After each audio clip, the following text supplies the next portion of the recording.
Rural Americans deserve access to the best of what our nation has to offer, especially healthcare. Across every state and every community, America's rural hospitals are the first line of defense, protecting our families, neighbors, and loved ones. No matter where you live, hospital care doesn't clock out. They're there 24 hours a day, 7 days a week, 365 days a year. Each year, America's over 5,000 hospitals care for millions of patients, providing 24/7 emergency care, delivering babies, cancer treatments, and other life-saving care that patients rely on. Behind every one of those patients are doctors, nurses, and caregivers working tirelessly to keep people healthy and safe. Hospitals are our community's lifelines. They employ our neighbors and keep our families healthy. But now, some in Congress are threatening access to care. Tell Congress, protect patient care to keep America strong. Don't cut rural health care.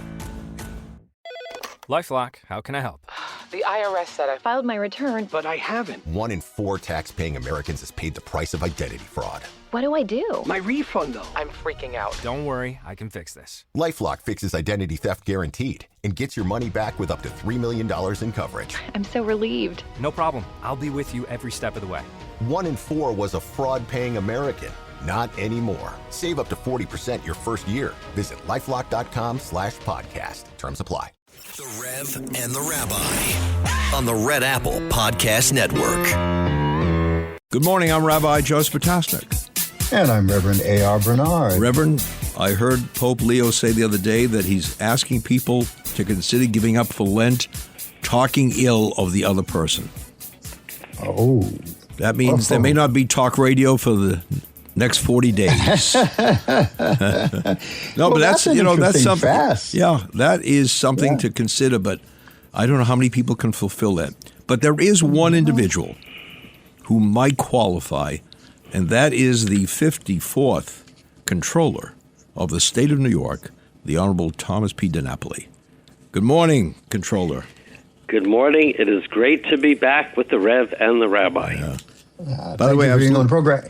Looking at the budget, we got to charge a 6% for this interview, Comptroller. I just I saw the numbers. See the difference between the Reverend Rabbi. I want to talk about your Catholic affiliation. Yeah, he wants to talk about the budget. Yeah, you see? Yeah, that is a distinct difference here. But yeah, I mean, you are a Catholic in your faith, and we're aware of that. And this is Lent season.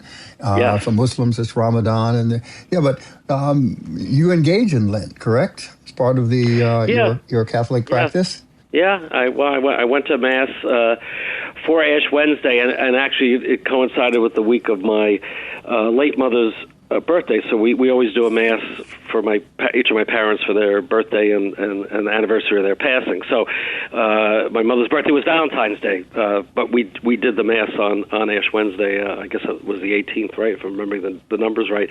Got my ashes, so it was kind of a moment to reflect on what the next 40 days is about leading up to Easter, and obviously remembering my mom, who's been gone for many years, but in Catholic tradition, you usually do a funeral mass when a person passes. Right. Some of those traditions are changing a bit, but we also always, as I said, do an anniversary mass of birthday and death day, and the church we do it at it's not the parish I live in now, but it's the parish where I was baptized. It's the parish where my parents grew up and had all their sacraments and marriage, and where the funerals were held.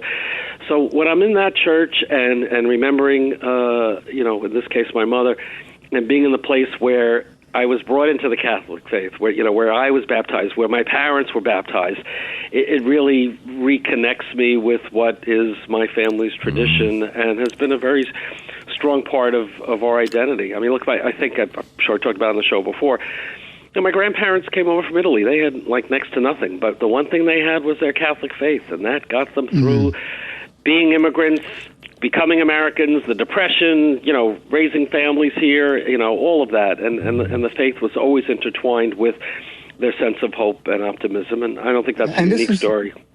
Yeah, and this is important. Rabbi and I had the opportunity to have a meeting this past week with one of our elected officials, And we talked about the role of religion within society, the role of faith within society. And that moral value consensus is so important. And I think that's one of the things that we're missing in our society, that we've kind of lost that North Star that we should have as a society. Rabbi? Yeah, in Jewish tradition, and Tom, by the way, is very proficient, as you are, Reverend, in Jewish tradition.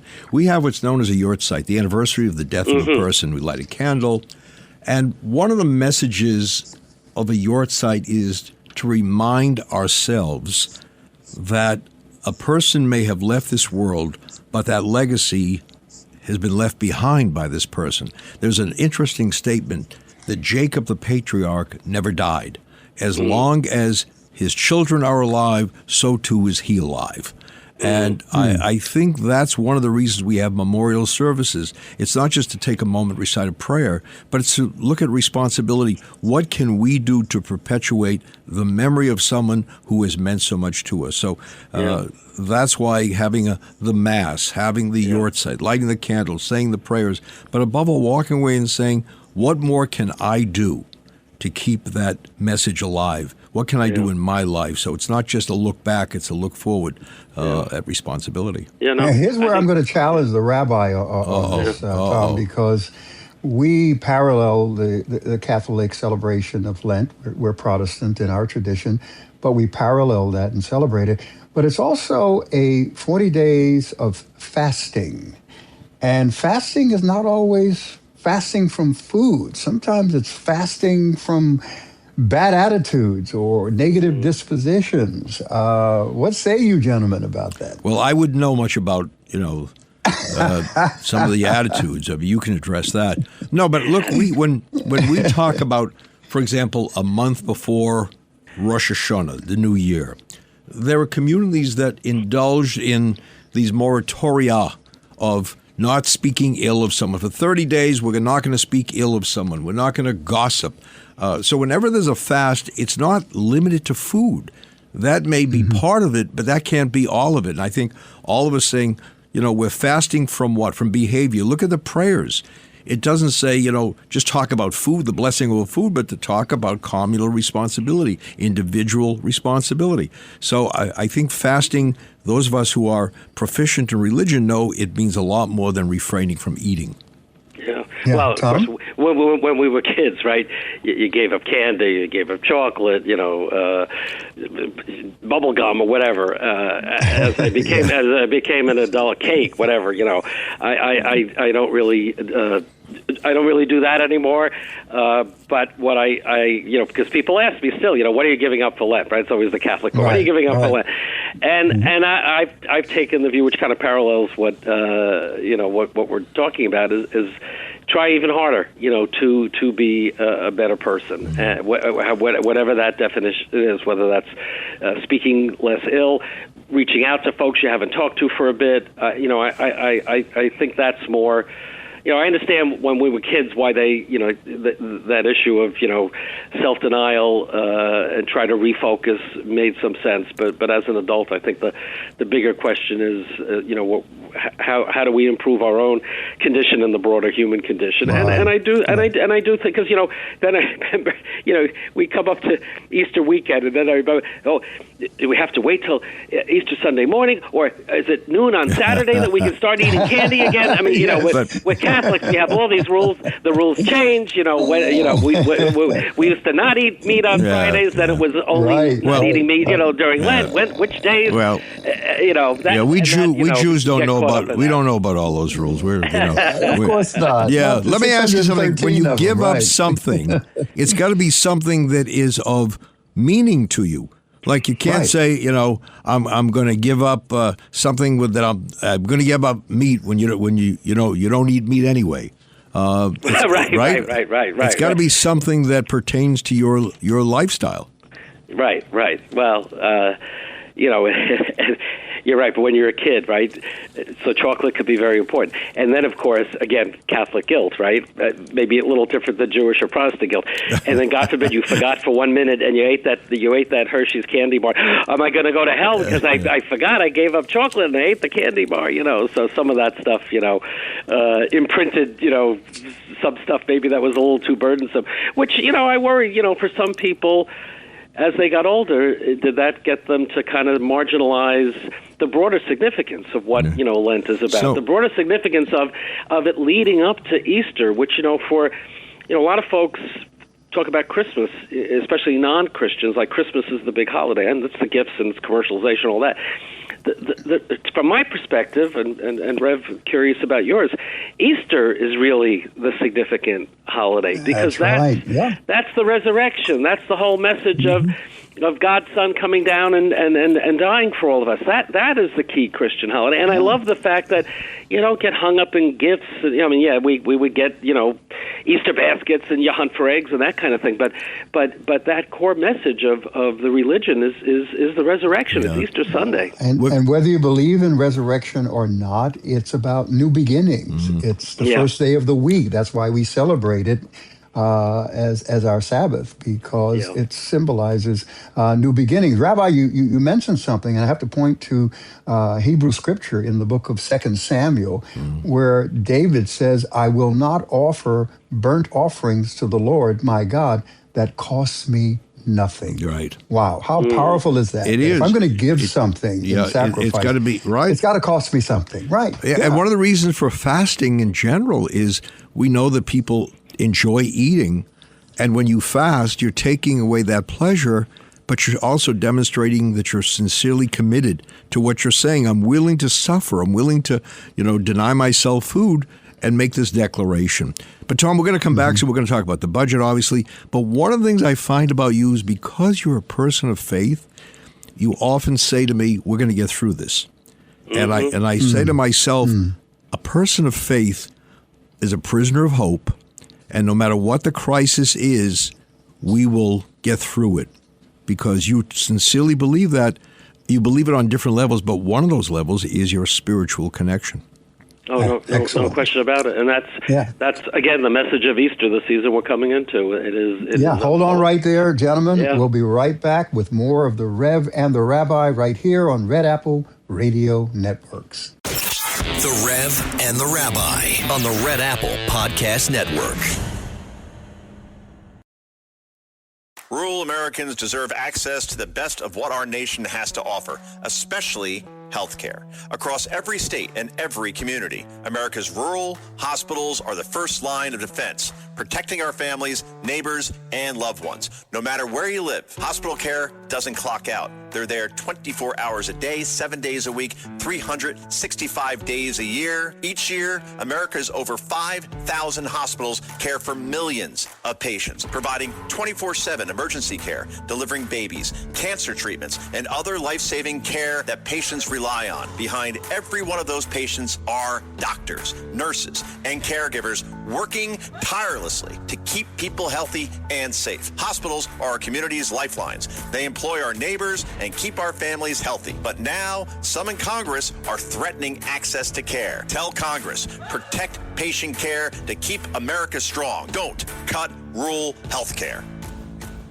Rural Americans deserve access to the best our nation has to offer, especially when it comes to health care. Across every state and every community, America's rural hospitals are the first line of defense, protecting our families, neighbors, and loved ones. No matter where you live, hospital care doesn't clock out. They're there 24 hours a day, 7 days a week, 365 days a year. Each year, America's over 5,000 hospitals care for millions of patients, providing 24/7 emergency care, delivering babies, cancer treatments, and other life-saving care that patients rely on. Behind every one of those patients are doctors, nurses, and caregivers working tirelessly to keep people healthy and safe. Hospitals are our community's lifelines. They employ our neighbors and keep our families' health. But now, some in Congress are threatening access to care. Tell Congress, protect patient care to keep America strong. Don't cut rural health care.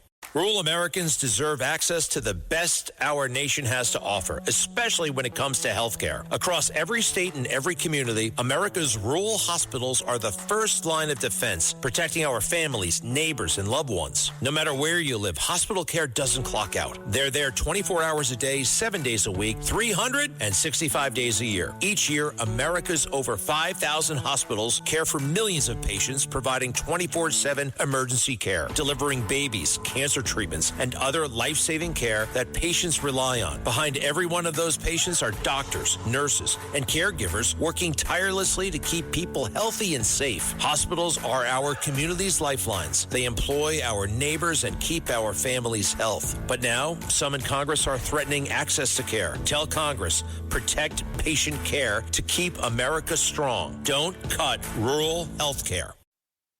This episode is brought to you by Indeed. Stop waiting around for the perfect candidate. Instead, use Indeed sponsored jobs to find the right people with the right skills fast. It's a simple way to make sure your listing is the first candidates see. According to Indeed data, sponsored jobs have 4 times more applicants than non-sponsored jobs. So go build your dream team today with Indeed. Get a $75 sponsored job credit at Indeed.com/podcast. Terms and conditions apply. The Rev and the Rabbi. Entertaining and informative. On the Red Apple Podcast Network. Welcome back. I'm Rabbi Joseph Potasnik. And I'm Reverend A.R. Bernard. And we are speaking with the 54th Comptroller of the State of New York, the Honorable Thomas P. DiNapoli.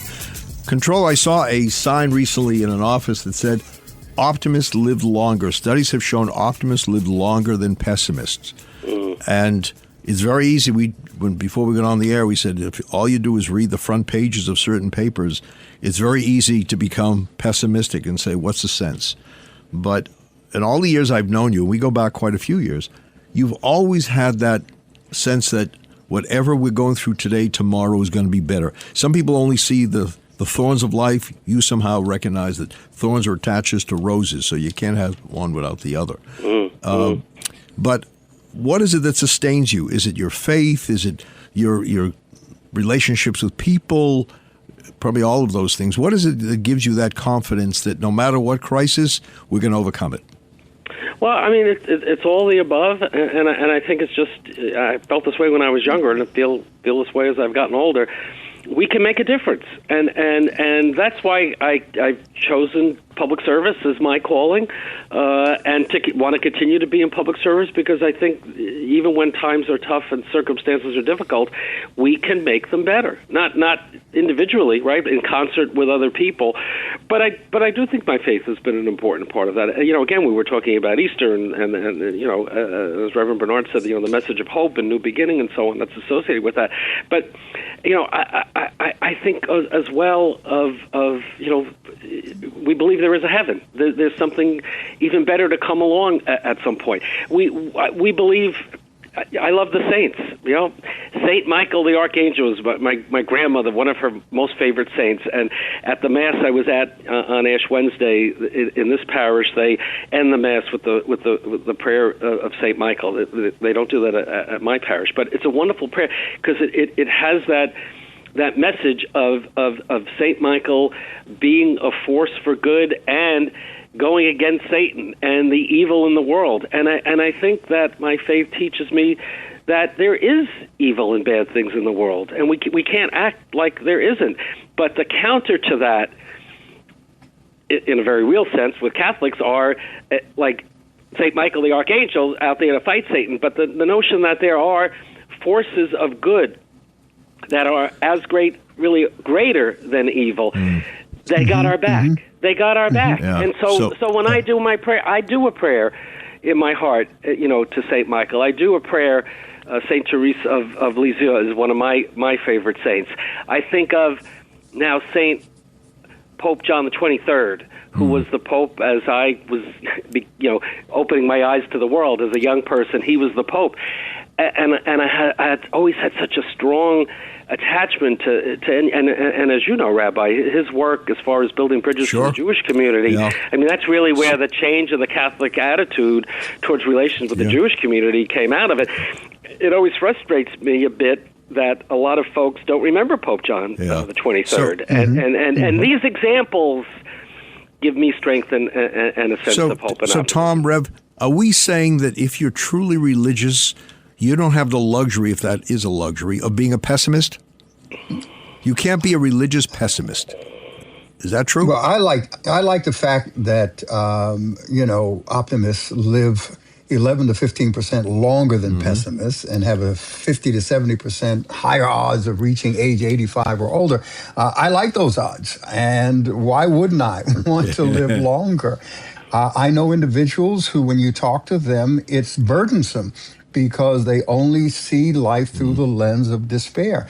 And here's the thing about faith. I was in Albany doing a panel discussion about faith and in the role of mental health, faith and mental health. And that's a new conversation because at one time, even if you were a person of faith, you wouldn't talk about mental health problems. There's such a stigma associated with it that you would never let anyone know if you were seeing a therapist because, you'd be ostracized, you'd be criticized for it. But the millennial generation has changed that. And one of the key things that I tried to stress to the audience there, we had a panel of experts, a psychiatrist and another faith leader and a community activist. And I said, faith reframes despair through the lens of hope. And that's what we do. Faith reframes despair through the lens of hope. Rabbi, I'll give you that for a sermon title. I used it already. Yeah. Give me credit. Give me credit. Yeah. But it's true. Yeah. It's true. How can we live without hope? It's interesting when you read the Torah, for example, on the Sabbath. Every time you conclude a portion, it has to end on a positive note. You're not allowed to conclude with something that's negative. And you look at the last sentence of a particular reading, it's positive. And I think we have to look at that. Look, we've been through much. Look at our respective histories. Look at all our ancestors endured. And here we are. My father would often say when he would visit the graves of loved ones or talk about loved ones, Mizan and Dor, we're here. We are here. So in spite of it all, I think, the word nevertheless is something you may remember, Tom, Rabbi Mauschwitz, Hillcrest Jewish Center, years ago in Queens. He spoke many times about the word nevertheless, how that is an integral part of all religious traditions. Yeah. Whatever they've done, nevertheless, we're going to overcome, we're going to do it. So, but, the flip side, if I can, there are some people of faith who are pessimistic, and part of that pessimism is they get judgmental about people that don't share their same faith or the same point of view, and become antagonistic, or even like within my own faith, right? That person doesn't go to church every Sunday, or that person, or not giving up anything for Lent. I think some people, and then they get themselves in a dark place because they think everybody has to be up to what they believe in or what their standard is, and to me, and that's why I really appreciate what you do, Reverend Bernard, what you do, Rabbi Potasnik. Religion, you should have that faith, but that faith should be an avenue for building bridges and understanding and appreciation. And there are still too many people in society that hold on to their own set of values, either within their own faith community or with other faith communities, and they get negative because they're not believing in what I believe in. They're not as good. This is why the world is going the way it's going, because not everybody is with my point of view. And we got to break down that. We got to break those kind of barriers and that small-mindedness down. I got to tell you, somebody once said to me the difference between an optimist and a pessimist is the following. A pessimist will say, things cannot get worse. The optimist says, oh, yes, they can. So when you think of that, you say, wait a minute. That's not exactly the optimism we're talking about. Yeah. All right, Rev, we're going to come back soon. We got to take a break. Well, there'll be more of the Rev and the Rabbi right here on Red Apple Radio Network. Stay tuned. The Rev and the Rabbi on the Red Apple Podcast Network.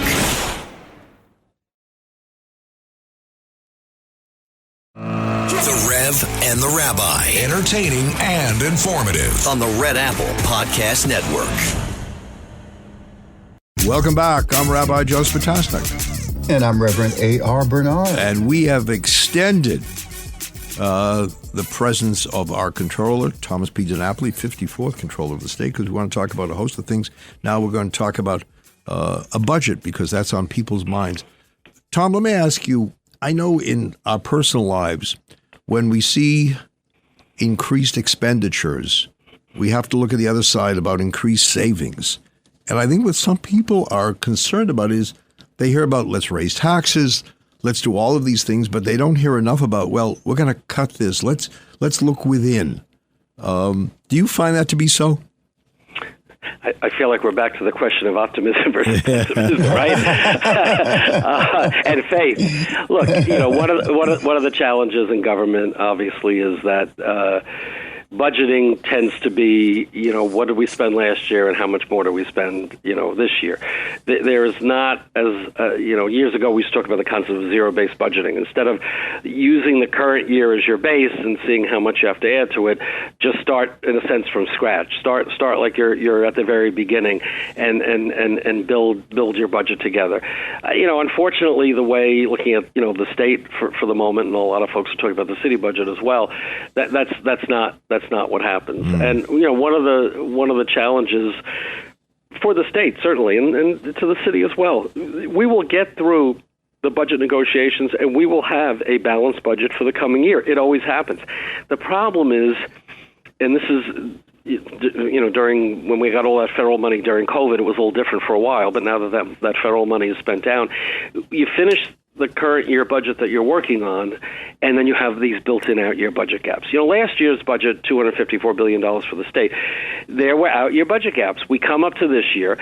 Revenues have been coming much higher than expected, largely because of Wall Street doing so well. And so the budget held together. In fact, as I said, more money coming in than anticipated. Governors proposed an even higher budget than last year, $260 billion. But even in that proposal, there are out-year budget gaps, cumulatively over the financial plan of over $27 billion. So even if you just take the governor's budget proposal, we'll get through the coming year, but we're going to start in the hole again for next year. So it really gets back to the work that I do as state controller. Mark Levine, who's a wonderful public servant, now the New York City controller. That's why we do the audit function that we do. We are always finding opportunities for cost savings, not to deny services to people, but to say there are smarter ways to spend money. Medicaid alone, that's one of the biggest growing expense items in the state budget. Very important healthcare services. I'm very concerned about the federal cuts that are coming down that are going to hurt people and hurt our finances. But we have found many opportunities to be smarter and more efficient in spending Medicaid money. And what else we found? I hate to say it, and I'm not saying this is typical. It's not. Got people ripping off the system. We've had a couple of cases just in the past few months of millions of dollars, basically fraud against the Medicaid system. So that vigilance to make sure that we're spending the money more appropriately, which I think gets to the point of your question, we do need to do a better job there. Right. And you can't stay in office as long as you have in that position of controller unless you're doing the right thing. People trust you, and you get reelected again and again. But however, this year there's going to be a rare primary challenge. Is that correct? Yeah. I haven't had a primary before. I think it's a sign of the times, right? There's a lot churning out there, but that's okay. Hey, look, I've always said I have a 4-year contract. It's up for renewal every 4 years. Obviously, at this stage of my life, I could be doing other things, but I am committed to public service with all the challenges that are out there, especially what's coming out of Washington that's hurtful to our state. I think someone with experience and a steady hand, especially in the position of looking out for the finances and the money, that's what you want. That's what you need. Right. So I have no problem looking for a contract renewal this year. You have a record. So, I mean, it's not like you're a new face without a resume. You want people deserve a right. They have the right to run, but you look at your record, it's been outstanding, Tom. Over the years, people trust you. And that today in the political world, to say, I trust this individual, that's a major form of an endorsement. Well, look, I've always said people forget, because it was so many years ago. I ended up in this position because my predecessor had to resign, and ultimately he went to prison. and I had to be selected by the legislature to fill the unexpired term. And I got to that position despite the opposition of the governor at the time because I had a bipartisan support. Republicans and Democrats, people who knew me after serving in the assembly, had confidence in me. And I've always said I don't want to let that initial confidence in me, don't want to ever let those folks down. And the reality is, some of the opponents are critical. Oh, he's been in so long. Well, governors have resigned in my time. Attorney General has resigned. Lieutenant governors have resigned. I haven't resigned because you may not like everything I do, but I run an honest shop. I've always had ethics and integrity as a priority. Don't penalize me because I haven't had to resign. And I'm not saying that I'm not setting a low bar on that score, but that's a reality. That's why I have been reelected and people have confidence. We're not screwing up. Again, you may not like every single thing we do, but I do it honestly, and I think that's what often is lacking in government. And you will not take advantage of their inexperience. You're not going to even bring that up in the campaign, of course. No, but, I'm not. They are trying my patience because, they're getting a little negative and, kind of smearing in ways that, I don't play. I don't play that kind of game. But, you don't have to. Well, but hopefully your work speaks for you. But yeah, it does. But I'm hoping in terms of the voters that they'll listen to the better angels, not the bad angels. With affordability, the big word is for affordability right now. Yeah. And one of the guys running against you, he's an affordable housing nonprofit executive. And I mean, here you are as controller, right? How, if you can, do you respond to this issue of affordability, especially affordable housing? Because, New York City elected a new mayor who talked a lot about that. The governor has been very much in favor of that. We've worked together on it. What role does the Comptroller's office have in reference to something like that? Well, I mean, various roles. I mean, we audit, many of the housing programs and how they're administered in the state. For instance, Mitchell-Lama housing, which I'm sure many of the listeners, especially in the city, but across the state as well, are part of that. We've just had a series of audits that have really pointed out how many of those Mitchell-Lama units are not being managed properly. And in fact, from a fiscal perspective, there are some real issues. From a health and safety perspective, we found some real issues in terms of mold and health conditions. We found apartments that have been kept vacant, not filled. Right? If we have this need for affordable housing, you got Mitchell-Lama, which is meant to be an affordable housing project initiative, rather, and yet you have warehoused apartments. So that's just, I mean, that's one example, in terms of an oversight role on housing projects. We also, with the pension fund, which again, the moral obligation of the pension fund is to make money for our retirees. That's the priority. But we have funded housing initiatives, including affordable housing. We've had a long-term relationship with the Community Preservation Corps that does that work across the state. And we are looking for new opportunities. Has to meet our, return requirement. But, one of the criticisms is, well, we're not doing anything, promoting. Well, we are. But the pension fund is there to provide retirement security for our 1.2 million members. We are not the piggy bank to pay for what other levels of government that have more direct responsibility, in terms of housing grants and zoning changes and so on. That's not our job to make up for that. But are we a partner in terms of looking for more options to deal with creating more affordable housing or workforce housing, whatever label you want to put on it? Absolutely. And the investment of pension funds is critical because you have to see what yields, what yields the most for people who depend on us, for the retirement benefits or whatever. But fiscal stability requires smart investment. Right. Smart investment, but also we take a conservative view. Our long-term investment goal is a 5.9% return over time. It's more conservative than most other pension funds. But we do that because we don't want to do the riskiest bets, right? So we have a diversified portfolio. A lot of it's in the stock market, but you don't want to be all in the stock market. A big chunk in fixed income, and then, of course, we're in alternatives like real estate and private equity and infrastructure. But over time, that has been a number we've been able to meet. But I will say this, our payouts to retirees are growing. The good news is we're all going to live to 95, right? But that means for a pension fund, you have to have more money put away because you're pre-funding the obligation, not just for the current retirees, but for the people going to retire 25, 30 years from now. And as you know, there's a big push in Albany this year for reform of Tier 6, it's called, not to get too technical, but a big push for benefit enhancement, which will cost more money for the pension funds. Retirees want to see an increase in the cost of living adjustment.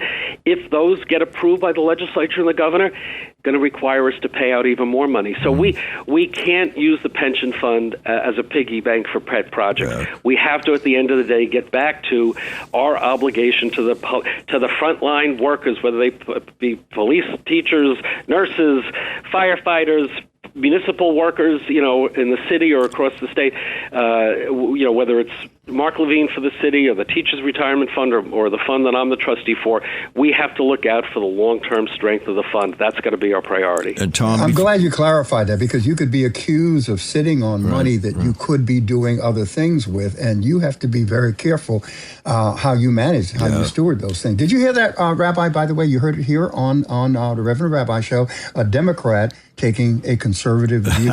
So we are balanced here. It's interesting. Tom, over the years, has transcended the party labels. I mean, I know he's a member of the Democratic Party, but he's a welcome figure in different circles because he talks about issues that really resonate with people on different sides of the political aisle. And Tom, you've been a great supporter of the State of Israel over the years, and our community is most grateful to you for all that you've done. Well, that's not going to change at all. And it's funny because one of my opponents is criticizing that I have some Republicans that have donated to my campaign. Well, that's because the Comptroller job is the least partisan of all the jobs. And as I mentioned on the show, I grew up in a good Republican family, so I've always.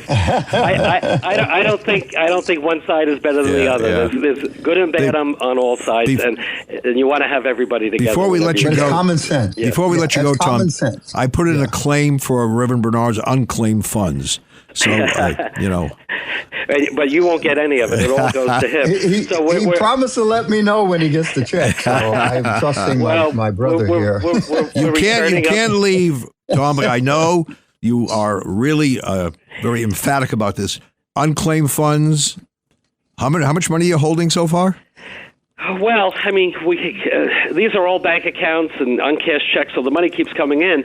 We're trying to return as much as possible. So we're actually returning now about $2 million a day, and I'm glad you're raising this, because number one, I want your listeners to go to our website, just put in New York State Comptroller, click on unclaimed funds.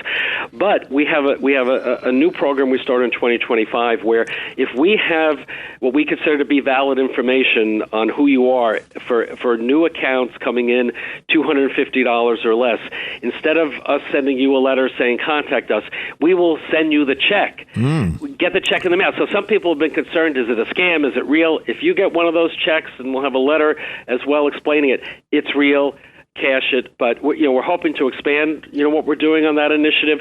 We want to make it as easy as possible for people to get this money. No reason for us to hold on to it. These accounts never expire. Some of them go back to the 1940s. So search your name, your church or synagogue, your mosque. It could be an organization, could be a deceased parent or grandparent. We might need a little more information to have you get that claim. I'll just remind your listeners as well, if they have a question, our 800 number is 1-800-221-9311, staffed during regular business hours. So hopefully some of your listeners will get some unclaimed funds. All right. Tom is P. DiNapoli. Yep. Tom DiNapoli, right here on the Reverend Rabbi. Thank you so much for being on the program always, and we'll be back with more of the Rev and the Rabbi. The Rev and the Rabbi on the Red Apple Podcast Network. The Rev and the Rabbi. Entertaining and informative. On the Red Apple Podcast Network. Welcome back. I'm Rabbi Joseph Potasnik. And I'm Reverend A.R. Bernard. Rev, as I listened to the Comptroller, I thought to myself, how refreshing is it that we can talk to someone about religious values, we can talk about his role as a controller, the pragmatic issues he has to face, and he belongs to different worlds. You can be both religious and secular simultaneously. I will tell you, and you know this through Hebrew faith and culture. I think it's a Western thing, this dichotomy between, your faith and daily life, the secular and the sacred. It's my understanding, foundationally to our Christian faith, it's that they work together.